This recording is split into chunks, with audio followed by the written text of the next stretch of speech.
Voy a procurar llevar mi disertación a un plano eminentemente pragmático para trascender un poco la esfera normativa de algo que me invitó mi querida amiga María Patricia a compartir con ustedes en torno a los desafíos probatorios a partir de las recientes reformas. Eso suena pues bastante interesante desde el punto de vista de contenido, pero voy a concentrarme básicamente en tres aspectos que seguramente los tocó Octavio Augusto y que en estos días pues ha sido de palpitante actualidad a propósito de las discusiones que están dando en torno a la incorporación como legislación permanente del decreto 806. ¿Por qué? Si uno analiza la estructura de como está planteada el concepto de actividad probatoria en el Código Penal del Proceso, pues uno, al hacer un análisis normativo de las recientes reformas, podemos advertir sin riesgo de equívocos que no ha habido reforma alguna. Digamos que estructuralmente los medios de prueba conservan la misma referencia normativa que se trae desde el artículo 164 hasta el 277 del Código Penal de Proceso, pero hay unos factores exógenos que han tenido una incidencia radical y que me parece que no solamente soportan los desafíos previos que supuso la reforma al Código de Procedimiento Civil, sino que también avecina sin duda la perspectiva que nos plantea el debate de actividad probatoria, especialmente en un tema que es álgido hoy por hoy, que es el de los ambientes virtuales. Por eso la disertación la voy a escenificar en esos dos grandes momentos que supuso la expedición del Código Penal de Proceso, donde, como bien lo indicaba el magistrado Octavio Augusto, el gran reto supuso cambiar la cultura de un modelo tradicionalmente escritural al que nos traía, digamos, acostumbrados el Código de Procedimiento Civil, para plantear a un modelo por audiencias con marcada tendencia a la oralidad. Y esto significó, pues sin duda, un cambio de radical importancia, especialmente en lo que supuso las dinámicas en la actividad probatoria. Seguramente, desde nuestro ejercicio profesional, desde nuestra praxis como abogados litigantes, como administradores de justicia, encontramos un cambio radical porque no es lo mismo una actividad probatoria moldeada por escrituralidad, donde prácticamente el despliegue de la prueba se surtía a través de dictados que integraban a la postre unas piezas documentales que terminaban conformando el expediente físico, es decir, en papel, que recogía básicamente la descripción o narración que hacían quienes en calidad de órganos de prueba, y en otros casos la fuente de prueba llegaba a la actuación. Y aquí ya tenemos, pues por supuesto, un cambio de radical importancia porque nos llevó sin duda esta reforma contenida en el artículo 3º, que como principio rector incorpora la oralidad como principio rector, y las dinámicas que nos plantea las audiencias del Código Penal de Proceso, la inicial y por supuesto la instrucción y juzgamiento, nos llevó de la mano a lo que el Código Penal de Proceso en el artículo 103 denominó el expediente digital. Fíjense que de una u otra manera eso significó un cambio de cultura de cara a la manipulación de lo que es el expediente. Tuvimos que acostumbrar entonces a una nueva realidad en donde el código nos metió a una realidad que por supuesto venía incorporada a nuestra legislación, que era el concepto de documento electrónico, es decir, la información digital contenida en dispositivos, y eso generó necesariamente una nueva forma de ver el proceso, una nueva manera de abordar a la actuación procesal. Y lo digo porque en el ejercicio profesional pues no es lo mismo, por supuesto, tener acceso a un documento físico que recoge una información contentiva de hechos planteados en un debate, a tener que acceder a una plataforma en la que reposa la información de cara a la manera como fue recopilada a través de medios ópticos o dispositivos telemáticos que permiten básicamente la reproducción. Y esa nueva visión del proceso enmarcado dentro del concepto de expediente digital no solamente nos obligó a salirnos de nuestro espacio vital, de nuestro espacio de confort, que era el documento físico, a entrar a esta nueva realidad del documento electrónico. Ese reto y ese desafío, diría yo, fue superado con creces. De hecho, las dinámicas actuales nos indican que nos hemos venido acostumbrando de manera paulatina a esa nueva realidad, y si nos acostumbramos los abogados de la vieja guardia, pues por supuesto los de las nuevas generaciones que son creados y han estado interactuando en estos modelos de tecnologías de la información y comunicaciones, supone pues básicamente una mejor aproximación a esa nueva realidad. Diría yo inclusive que el Código General de Procesos tuvo la fortaleza, como lo dijo Octavio Augusto, no solamente de vaticinar lo que iba a ser nuestro futuro, sino que tuvo también la capacidad de reivindicar el importante papel que desde la ley 527 del 99 enmarcó el concepto de mensaje de datos a partir de la tradicional ley de comercio electrónico. Y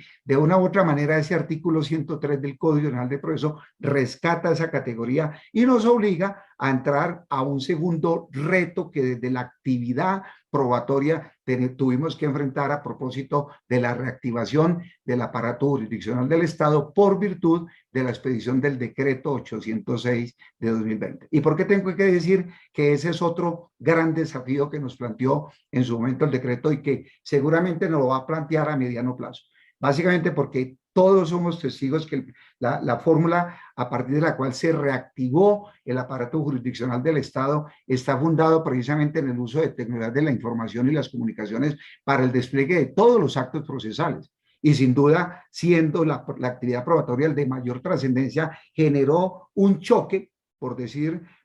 no decirlo menos, frente a esa nueva realidad que nos planteaba algo que hoy por hoy ya es carrera en el ejercicio profesional, que es el litigio en línea, que es otra categoría que muy acertadamente refería en su contenido el artículo 103 dentro del concepto del plan de justicia digital. ¿Y qué es esa noción de litigio en línea y por qué tuvimos que vernos enfrentadas a ello? Básicamente la posibilidad de interactuar en el debate procesal a través de ambientes virtuales. Y hoy por hoy habrán escuchado, por supuesto, todos los miembros del instituto y quienes están interesados en esta temática, pues el debate se ha avivado a propósito de la incorporación como legislación permanente del decreto 806, donde sin duda hay una postura uniforme, una postura única. Todos estamos convencidos de la bondad, de las bondades que nos ofrece el litigio en línea, de una u otra manera, y yo siempre lo he venido diciendo, así como el virus del COVID vino para quedarse y tener que acomodarnos y acostumbrarnos a esa nueva dinámica, pues por supuesto las tecnologías de la información y en particular el litigio en línea vino para quedarse. Y es esta realidad inclusive la que concita que actividades como de esta orden académicas podamos estarlas surtiendo en un ambiente virtual, yo aquí en la comodidad de mi oficina y todos ustedes seguramente en la comodidad de sus casas. En ese propósito, pues ese es un gran desafío que no solamente se tuvo que enfrentar en ese contexto, sino que es el que nos depara el futuro, porque la verdadera discusión que se está planteando no es si es importante las tecnologías de la información en la actuación procesal, sino fundamentalmente cómo ha de incidir esta en la actividad probatoria. ¿Qué fortalezas presenta y qué debilidades en la práctica supone la interacción virtual? Y para ello, pues, yo voy a sentar algunas consideraciones de orden pragmático a partir de la experiencia que he vivido de cara a esta nueva realidad, como una reflexión, repito, de orden eminentemente práctica, pero también con una visión académica que me va a permitir al final de la exposición ya llevar al plano de lo que yo consideraría unos nuevos retos. Entonces, la primera problemática es si existe o no inmediación en la actividad probatoria que se despliega en ambientes virtuales. Yo creo que eso ya hay suficiente ilustración al respecto. La afirmación categórica es que sí la hay. Lo que nosotros estamos es frente a una nueva dinámica procesal porque trascendemos el debate procesal en forma presencial, física, en un estrado judicial, para llevarlo a un ambiente virtual. Por supuesto, el ambiente virtual genera toda suerte de dificultades porque están necesariamente condicionadas a una infraestructura tecnológica que permita el éxito de la actividad. Y vamos a ponerlo en términos prácticos. Una buena cobertura de la Internet, que es el gran problema que nos puede generar este uso de tecnologías de la información y las comunicaciones, porque esto pasó más o menos como el fenómeno del aislamiento preventivo y el impacto que tuvo en la educación. Entonces se dijo todo el mundo para sus casas que vamos a recibir clases virtuales, pero no se percató el ministerio que el país adolecía de más del 53% de ausencia de cobertura en la Internet. Entonces, la lógica indica que si no hay plataformas digitales. Si no hay cobertura de Internet, pues por supuesto la interacción académica no va a ser posible, como sucede también en el tema de las dinámicas que se plantean en el proceso permeado por ambientes virtuales. En ese propósito, pues nos lleva también a una segunda problemática y es las dificultades que puedan generar las caídas de las plataformas en el despliegue de actividad probatoria. Seguramente hemos escuchado a colegas y amigos que han referenciado desde su propia praxis, desde su propia experiencia, situaciones tan coyunturales como la del interrogatorio al testigo, para no ir muy lejos, donde básicamente el entorno impide saber qué ayudas puede llegar a tener este personaje cuando de hacer el relato se trata, o bajo qué premisas y en qué entorno genera su disertación, su relato, su exposición, si cuenta con ayuda, si le están comentando qué es lo que debe decir, etcétera. Esa realidad que nos plantea el ambiente virtual o los ambientes virtuales, pues supone ya no solamente la presencia de un marco normativo que rija el despliegue de la actividad probatoria, sino que inexorablemente supone la incorporación de ciertos protocolos que de sentido común aplica uno en la práctica cotidiana. Entonces, hemos encontrado, por ejemplo, unas muy buenas prácticas adoptadas por los jueces de requerir al testigo para que presente una panorámica del entorno en el que está. Y eso pues tiene una connotación muy importante y yo creo que ese es un protocolo que se requiere con urgencia para saber qué debería y cómo debería surtirse ese medio de prueba de cara al interrogatorio, al contrainterrogatorio de que va a ser objeto. La presencia, por ejemplo, del apoderado en el mismo sitio donde se encuentre el testigo, todos esos factores exógenos que pueden inclusive alterar, por supuesto, el contenido de una declaración y en donde la destreza del contrainterrogador debe ser lo suficientemente alta como para saber cuándo el testigo está o no libreteado en su discurso. ¿Y qué no decir de la caída de la plataforma? Volvemos nuevamente al ejercicio. Cuando se llega a la pregunta coyuntural, clave dentro del debate, se cae el sistema. Se cae el sistema y resulta que se perdió la comunicación. Aquí hemos sido testigos de esa situación, donde en la parte neural del argumento, pues se cae el sistema y no queda rastro, no queda memoria descriptiva, histórica de lo que planteó. ¿Y qué pasa si esa caída es permanente? Y en ese interregno pudo el testigo entonces haber readecuado su discurso para reorientar la respuesta que se pretendía obtener de cara a la pregunta. Entonces aquí tendría que incorporarse un protocolo que soportado en el sentido común indicaría que se tornaría indispensable tener que repetir el testimonio, por no decirlo menos, precisamente para garantizar la transparencia y la calidad de esa declaración. En ese contexto, nos va a llevar también a otra discusión muy interesante, especialmente de cara a la contradicción material de la prueba, y me voy a referir especialmente a la prueba documental. Esto por cuanto que yo creo que se ha repotenciado en el discurso que nos plantea esta dinámica probatoria en ambientes virtuales, se ha repotenciado el concepto de documento electrónico y nos va a llevar a un escenario donde el concepto de legitimidad del documento puede inclusive ampliar el espectro de la contradicción a un plano inclusive inimaginable desde el concepto tradicional de la tacha de falsedad del documento. ¿Qué pasa, por ejemplo, si se tacha un documento electrónico de falso? Y eso nos llevaría entonces a un escenario pericial muy complejo, me refiero a un perito informático, porque esa contradicción material puede llevar a escenarios de carácter técnico o tecnológico de bastante complejidad que sin duda va a tener una incidencia a mediano plazo. Y la razón, reitero, porque los ambientes virtuales son hoy por hoy y van a ser a futuro una realidad y tendríamos necesariamente que estar prestos a ese desafío que seguramente la contradicción material de este tipo de pruebas nos va a traer. Y otro aspecto también que considero de radical importancia está un poco relacionado con lo que planteaba el magistrado Octavio Augusto, y es el concepto de aportación probatoria de parte. Por supuesto, la filosofía del código estaba orientada en ese propósito, a que fueran las partes quienes tuvieran materialmente la responsabilidad de allegar el órgano y la fuente de prueba, y ese cambio cultural pues que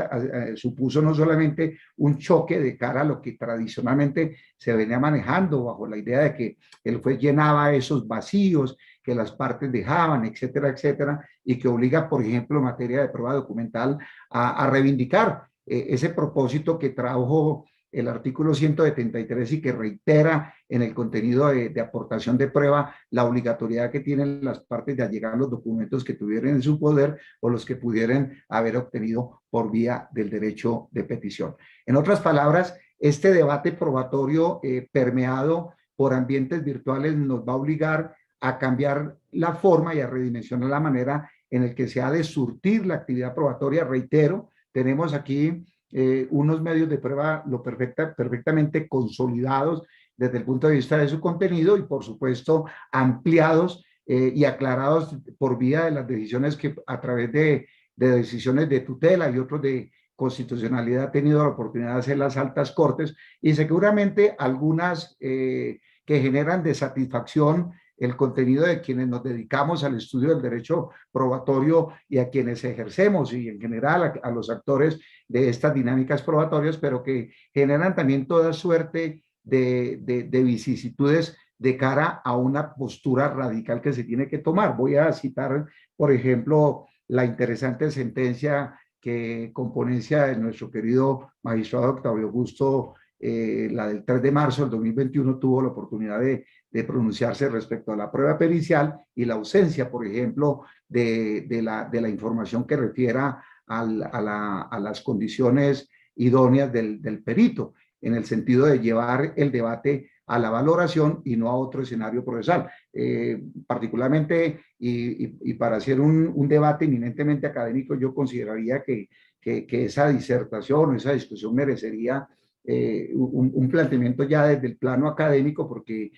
entonces la pregunta es, ese imperativo que trae el artículo 227 que señala que deberán suministrarse como mínimo esa información, si es meramente facultativa la aportación de ese tipo de información y cómo podría la ausencia de esa información limitar, por ejemplo, el derecho de contradicción que se tendría de cara a la actividad desplegada por el perito, porque si uno podemos desconocer sin duda que una manera también de controvertir ese tipo de pruebas es atacando la idoneidad. ¿Y cómo ataco yo la idoneidad cuando quiera que desconozco de la información suficiente para poder conocer la procedencia, formación y calidad del perito? Ese es un tema que seguramente irá creciendo dentro de las dinámicas propias que nos lleva el escenario de esta actividad probatoria, y voy a plantear un último tema que me parece también relativamente interesante y respecto del cual tampoco se ha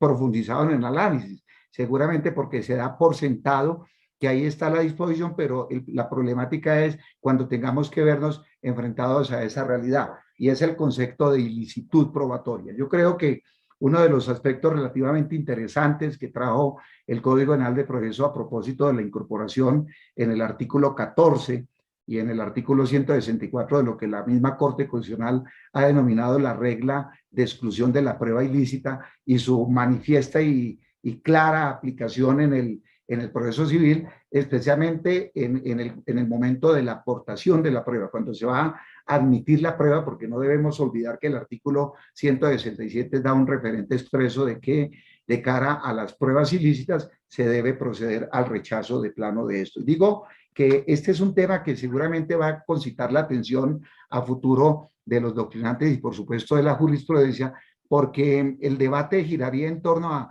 cuál sería entonces la fuente de la ilicitud, puesto que aquí tendremos necesariamente que movernos en dos ámbitos. En un ámbito propio y estricto de los derechos fundamentales, en donde la discusión sería fácilmente superada, pero la otra problemática sería cuando la fuente podría enmarcarse dentro de las formalidades propias para la producción de la prueba. Y ese debate se tornaría más complejo cuando, por virtud de lo que tradicionalmente se ha considerado como las formalidades esenciales para la producción de ciertos medios de prueba, generan el incumplimiento de estas, o qué pasaría cuando se cumplen con esas formalidades de cara al valor probatorio. Y ese ámbito de discusión nos va a llevar entonces también a un contexto que seguramente la doctrina y la jurisprudencia va a jugar un papel muy importante, y es en punto de la preclusividad de esa figura. Es decir, si puede potencialmente por virtud del paso del tiempo,